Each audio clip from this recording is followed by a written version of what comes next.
Alright, hey guys, welcome to another quick take video, and today is going to be another entry into our kind of new character compendium series. It's one that I have made one video on before a few weeks ago, or not a few weeks ago, probably a few months ago at this point. I didn't really look, but probably a few months ago, and it was on Henry. Henry was our first character we did a video on, and now we're doing Crying Child because I'm going to be doing a FNAF 4 rewrite video in like a few days here. So I thought this would be a kind of fun tie-in since Crying Child, FNAF 4, that kind of stuff. So we're going to be kind of just talking about Crying Child. And since there really isn't that much to actually talk about in terms of his character, since he shows up in like basically one game as like the main character and like that's about it, I just thought I'd do a little bit of talking about FNAF 4 and then kind of go into, is Crying Child actually a part of Golden Freddy? I think not, but that's what I'm here to discuss. So that's going to kind of be the shakedown of the video, and let's just start this thing off here. So Crying Child, I think, and I think a lot of other people also think this, I think it's pretty confirmed, is the main character of FNAF 4. I have seen some people say that, well, Michael's the main character of FNAF 4. I don't really get that. Playing the game, it's extremely obvious it is supposed to be Crying Child, and I think the idea is that this is all just like in his head as he's dying. That's sort of the idea I get from it. The mini games take place in sequential order, but like FNAF 3, where the post-night mini games don't actually take place during the events of FNAF 3, I think that's the same thing we're seeing here, where you have the mini games with Crying Child leading up to his birthday, but they don't actually take place in between the nights that you play. The nights that you play, I think, are sort of like almost like a UCN, where it's in the head of Crying Child as he's dying in the hospital. I think it's something like that. And I think just it logically tracks more with the gameplay and the actual stuff you're doing. So I think that's what that is. Now, I know there's the whole like sister location, observation room, that kind of stuff. I'll talk about that in a different video because I feel like that's a whole different can of worms. Obviously, this is just Crying Child. I don't want to get into all of that. So some of it will be saved for the rewrite video. Some of it will also be moved into a separate quick take video that I'll do at some point talking about all of that. So if you guys are curious about that, you're going to have to wait. But basically, Crying Child, main character of FNAF 4, I think is pretty solid evidence there. Now, moving into what I said was the main thing of this video, and that is Crying Child actually a part of Golden Freddy? And I think fairly obviously not. A lot of people say that he is. The one thing I don't understand is, one, why? Because he doesn't show up anywhere else. So why would he be a part of Golden Freddy since he doesn't show up anywhere else? I think the biggest thing is people just don't want a loose end in FNAF, despite the fact that like the box also doesn't have anything to like do with anything in FNAF these days. So Scott forgot about the box and sort of just left that behind. I think the same thing just happened with Crying Child. He had plans for Crying Child, and then those just kind of fell behind, and he's just a character that's been lost to FNAF past. He's not really involved with anything FNAF anymore. But people still try to connect him in, and that's where the whole Golden Freddy thing comes in. Now, the main evidence I've seen for people trying to be like, well, Golden Freddy has two spirits possessing it, actually have nothing to do with Golden Freddy in the games at all. Like, at all. The ones I've seen, and I might have missed stuff, so if I've missed evidence or I've missed stuff, obviously please let me know in the comments, and just share your opinions and thought processes, because this is all just my opinion, and my opinion means basically nothing when it comes to like anything. So this is just my opinion, and if you guys have like other evidence or opinions, please let me know, because I do want to actually like have a discussion with people. So anyway, that little side thing aside, Golden Freddy evidence. The main ones I've seen are the survival logbook, which aside from Cassidy, I think, having her name in there and potentially getting the name, I think Evan is the one that people use for Crying Child. Aside from that, there's really not like a lot that connect them to Golden Freddy. There's evidence to connect Cassidy talking to Crying Child in a way, if you read the book in a way.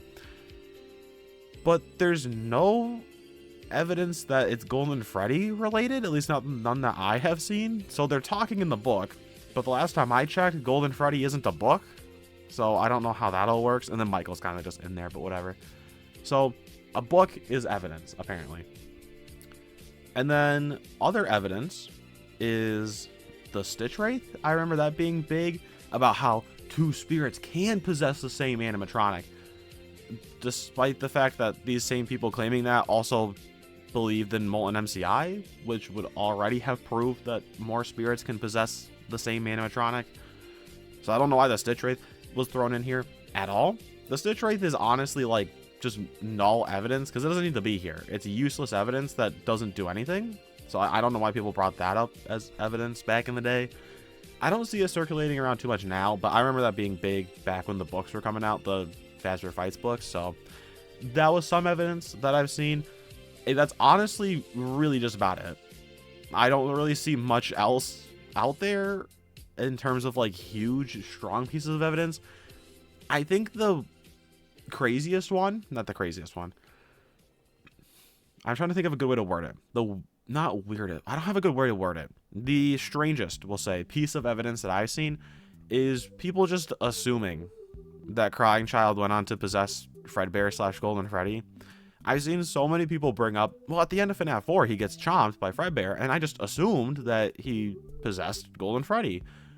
Despite the fact that you can very distinctively hear the heartbeat hospital monitor flatline, which means that Crying Child died in the hospital. And last time I checked, I don't think Fredbear was sitting next to Crying Child on his deathbed being like, oh, stay there, buddy. I hope that you could make it through this. Just stick with us here, please, come on. And then Crying Child dies. Like, I don't think Fredbear was there like, get well soon, buddy. So I don't know how Crying Child would have gone on to possess Fredbear if he died in the hospital and Fredbear wasn't there. I've seen people say, well, after his brain got chomped, then he possessed Fredbear, but then his body died in the hospital. I also don't think that's how that works. I'm not an expert on souls or anything like that, but I think that maybe you have to die in order for your soul to move on. At least in FNAF, it seems like that's kind of the thing to do. So, I don't know. I have a distinct feeling that Crying Child probably just died in the hospital. I think there's a lot more evidence to show that he would have gone on to possess Psychic Friend Fredbear than it would be for him to possess actual Fredbear, but that's a whole nother different can of worms there. I just think looking at the evidence, there's really not a lot that I've seen that is like convincing to me, and usually it has to be like a stretch. They have to find a way to somehow connect point A to point B, make sure that Crying Child is Fredbear because we want him to be, and yada yada yada. But why can't we just have him just be dead? Like, I don't know, that's my thing. Like, it's unfortunate that Scott doesn't have really any plans for this character, but like, can't he just be dead? And like, do you just call it a day? I don't know. I think it makes FNAF 4 a lot better if he's just dead, but that's just me. But on the whole, I do think the evidence is kind of lacking, and it really fits into one of my previous videos, which was the problems with FNAF theories, where people just have to find some way to connect characters or people or something to something else in the FNAF universe, and they can't just let things be a little bit more simple. I get that FNAF is a little bit more complex. I get that Scott likes to do tricky things and make things more complex with the lore and stuff. But don't you think that maybe sometimes the best way to trick people into thinking things are complex are by making them pretty straightforward? Because then people will think it's more complex than it actually is. The straightforward answer is he's dead, and he didn't go on to possess Golden Freddy. But that's too straightforward for FNAF. FNAF can't be that simple. It needs to be complex. So we have to try to figure it out, grab evidence from here, grab evidence from there, assume things, and let's make it work. But maybe isn't that like another way to trick people, like reverse psychology or something like that? Like, you make people think it's more complex than it actually is. Can't that also be an option? That's kind of straying away from the topic of the video. We're supposed to be talking about Crying Child. So I'll kind of stop that there. But I think at the end of the day, when you just look at everything on the whole, I think Golden Freddy in other medias, the FNAF movie, as far as we can tell, one spirit, because it's the blonde kid. The books is one spirit. I think even in the Fazbear Frights books, it's just, what's his name? Not Jake. Andrew. Andrew's the other one. I think it's just Andrew that's Golden Freddy. So, as far as we can tell, every other medium of Golden Freddy has just one spirit possessing it. Now, like I said, the movie could be 2, because maybe they'll introduce more in the next movie. I don't know. But as far as I can tell, every medium of Golden Freddy has just one spirit. So it doesn't make a whole lot of sense for Crying Child to all of a sudden just be thrown in there for no reason. Like, there's no story reason. There's no reason to have him be there. So why have him be there if there's no point, right? The only thing I ever see with, like, well, here's like game evidence and here's why, is the "it's me," despite the fact that that is used by other characters. I think even up into the interactive novel the week before, I think other animatronics also use the "it's me" thing. So it's not just a Golden Freddy slogan, but also it could be interpreted as "it's me, the vengeful spirit," and not "it's me, your brother." So there's a whole lot of other interpretations there, I think. So at the end of the day, getting back to the main part of the story as we kind of wrap things up here, Crying Child is a character that was introduced and was supposed to have a larger importance in the FNAF universe, but unfortunately something went so wrong and Scott decided to take the story in a different direction. He put the box behind and he left Crying Child behind and moved on with other characters and other story beats, and Crying Child just kind of got left to the wayside. But people can't just leave things alone, so they had to drag him back out from the dumpster of forgotten ideas and throw him in with Golden Freddy because they want some sort of conclusion with this character that we've only seen in like one game. So that's my Crying Child character compendium. I hope you guys liked it and my little talk about theories. I have made a Golden Freddy theory video before, and I talked about similar evidence there. If you guys want to see it, I can link it in the description and you can watch it. It's a little bit of an older one, but I think it's still fine. And that's really about it. So we'll do a bit of a quick outro here. We'll do our Shameless Plugs. Go check them out. The description is like filled with Shameless Plugs, Instagram, Patreon, second channel, that kind of stuff. But also below the video is channel membership stuff. And I'd say check it out. I'm still trying to figure out what exactly I want to do with it because it's kind of going through a rebrand, not a rebrand. I don't know. I'm kind of like still working on it, but you get some fun little perks. It's, you know, like some emojis and some stuff like that. But you also get a shout out in pretty much every video that I do. So here is the shout out to my current channel members. Thank you guys very much for being my members. It really does just mean a lot to me that you guys are. So thank you very much. And here is your video shout out. And yeah, with that, thanks for watching.